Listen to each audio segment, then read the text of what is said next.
Live from our 7 Tasmania studios, your nightly news with Tom Johnson begins now. Good evening. First tonight, the clean-up begins inside a number of Tasmanian homes after wild weather battered the state. Huonville was among the areas hardest hit, with roads underwater and flash flooding wreaking havoc. And a warning, some viewers might find images in this story confronting. Breaking the banks, a torrent of water flows from Hobart's rivulet.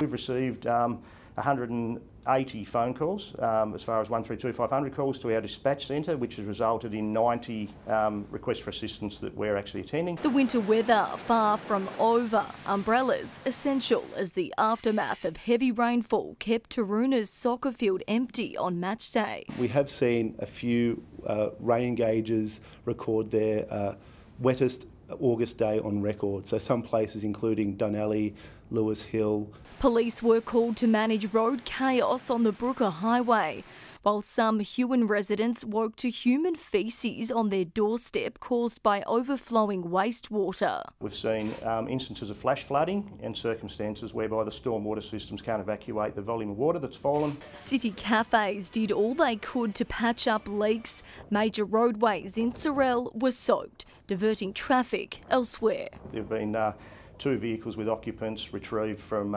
areas of flash flooding, which is quite unfortunate, very dangerous situation. It's flooded, forget it. Don't be tempted to drive through those floodwaters. With conditions set to ease. Strong low pressure system that's sitting near eastern or northeastern Tasmania, and we're expecting that to slowly move away throughout the course of tomorrow. Just after 6:30 this morning, wind gusts of up to 100 kilometres an hour were recorded on Kunani, Mount Wellington.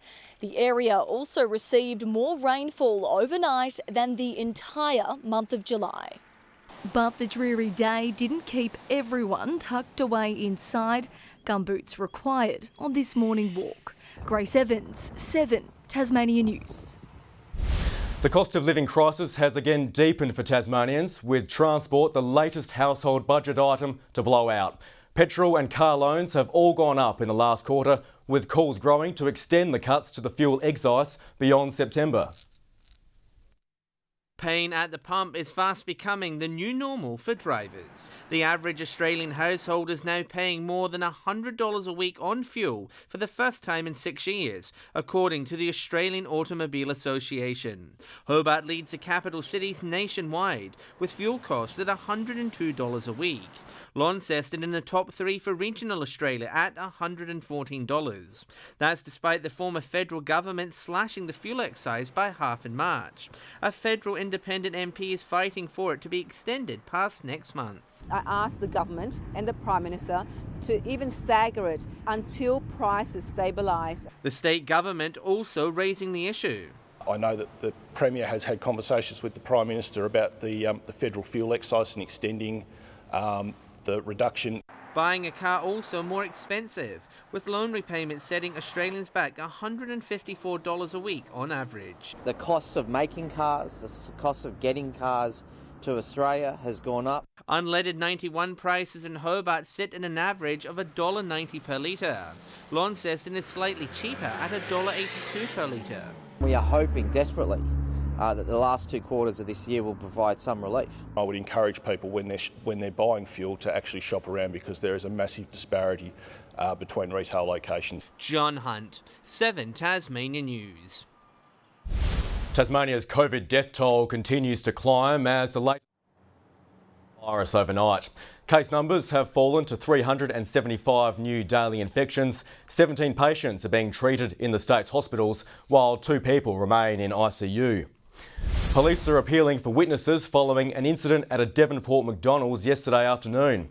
A 17-year-old who police say had previously been banned from the Best Street store allegedly threatened staff with a replica firearm around 1:30. No injuries were sustained, while the suspect was located and arrested a short time later. He was charged with aggravated assault and has been bailed to appear at the Devonport Youth Justice Division of Petty Sessions at a later date. A popular Tasmanian food festival has received a $1 million boost to enhance its offerings over the next 5 years. Taste of Summer organisers have penned the deal with the state government. The event has quickly become a staple on the state's social calendar, providing a platform for a number of local producers. So that's jobs for Tasmanians, that's commerce for businesses, and of course, the stallholders that have been affected by COVID can have confidence that this event will be here for at least another 5 years. We've got a deal in place now that allows us to invest part of the profits from the festival back into this facility, but also into the infrastructure that's required to host the Taste of Summer each year as well. Registrations for potential stallholders are set to open in the coming weeks. Richmond was a hive of activity today, all in the name of promoting local honey. The Amazing Honey Festival hosting a special taste session for locals. Australia's only honey sommelier taking guests through what to look for in a good drop, also giving an education on bees. Tasmania is already famous for its whiskey and wine, and experts say our premium honey products are creating a buzz worldwide. You're looking for unique and complex flavours. Tasmanian honey is incredible. Like there's a lot of honeys that are very aromatic and very heady, like florals. With Jess's skills, she's bringing along an understanding to the community about how to taste honey, what they're tasting in honey, how to describe their honey. A 4-course tasting dinner is also being held tonight. A uniquely Tasmanian children's book is set to be provided free to parents with newborns across the state. Featuring local fauna and their Indigenous names, the new creation hopes to encourage the younger generation to read out loud. Turning over a new page, the Toast for Kids charity has launched a children's book aimed at improving literacy across the state. It's a fun read for all generations, grandparents, parents, sisters, friends. Tassie Rhymes for Little Tigers was created through the Help Kids Learn project and is set to be rolled out statewide, free for parents with newborns to encourage early learning. The message is to read out loud to your child every day. Author, illustrator and designer Narelda Joy has brought the book to life. This book is an all-Tasmanian production. It features 16 rhymes about different Tasmanian animals. And it features Tasmanian fauna.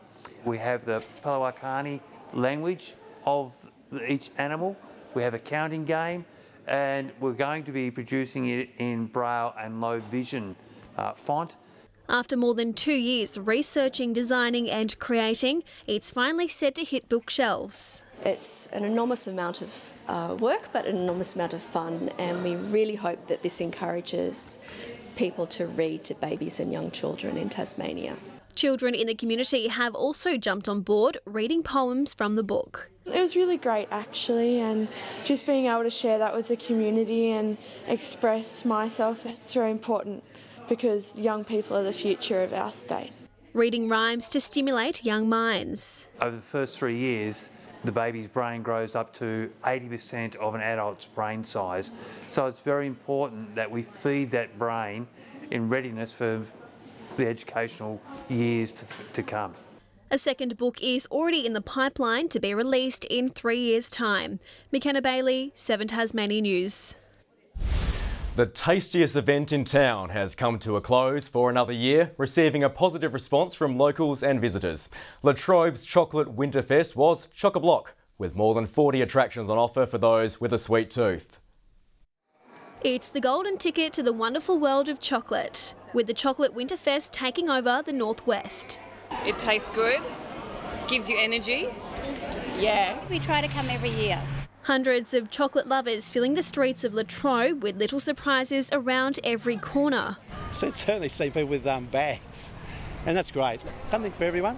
Lots of kids, lots of older people, all sorts of people. With show bags for visitors to take home and cocoa cooking workshops on offer. We're selling marshmallows and bananas on skewers with milk, white or dark chocolate. We have 44 events at 29 venues in and around the town of La Trobe. So they range from high teas through to mountain bikes, Scrabble rides, decorated chocolate cakes, pairing wine with chocolate, whatever you can think of. It's great to see a lot of people involved, particularly with the chocolate wearable art, which is displayed in the shops around town. Offering a major boost to the region. Chocolate's definitely a good draw card. It's very much a part of our winter offering. Winter is generally slow in Tasmania, and particularly retail. So it's really important that we provide opportunities for retailers. But the question on the tip of everyone's tongue, why chocolate? Why not? The festival has been running for nearly 2 decades, tickling the taste buds of tourists and locals. It started back in 2004 as a way of invigorating our business community and community in general. And we focused on chocolate because at that time the House of Anvers had moved into the Latrobe municipality. With the inspiration behind the festival, the House of Anvers also hosting a range of activities across the 4-day event. Chocolate Winterfest continues to be a sugar hit, leaving visitors feeling full and wanting more. MAKENNA Bailey, 7 Tasmania News. In the NPL, South Hobart strengthened its grip on second place on the ladder after thrashing reigning Premier Glenorchy. A first-half blitz sealing the result for the Reds, also keeping its faint title hopes alive for another week. South Hobart and Glenorchy both had second place in their sights, and their NPL clash this round was vital. The home side opening the scoring in stunning fashion. It was the first of 4 before half-time, with South running rampant. Glenorchy eventually scored midway through the second half, but South added a 5th through Tobias Herwinen. Late goals restored some respectability for the Knights, but a top 2 finish is in serious doubt. At Kingston, the first half was a goal fest. Twice Clarence took the lead inside the first 25 minutes, and twice the Lions levelled. Kingborough still had faint title hopes, and it seemed to inspire them after half-time. 2 goals in the space of 4 minutes midway through the second half, helping them to a 4-2 win. South and Kingborough's results meant Devonport couldn't officially win the league against Olympia. Nevertheless, it took them just 4 minutes to hit the front through Ali Dullah. Their second had to be seen to be believed. A Fernandez Garrido penalty putting the result beyond doubt, before nabbing a 4th from Kieran Mulroney. A win next week will ensure the NPL title goes north again. And in the Launceston derby, Riverside Olympic were looking to finally score a win in 2022. They started well, taking a shock lead in the 4th minute. And when they doubled it just before the hour mark, an unlikely victory was on the cards. But Riverside gave away a needless penalty with 14 minutes to go. Launceston's Gedda Cruiser slotting at home. Riverside's hopes of a win were dashed just minutes later via City's target man, the 2 sides splitting the points. John Hunt, 7 Tasmania News.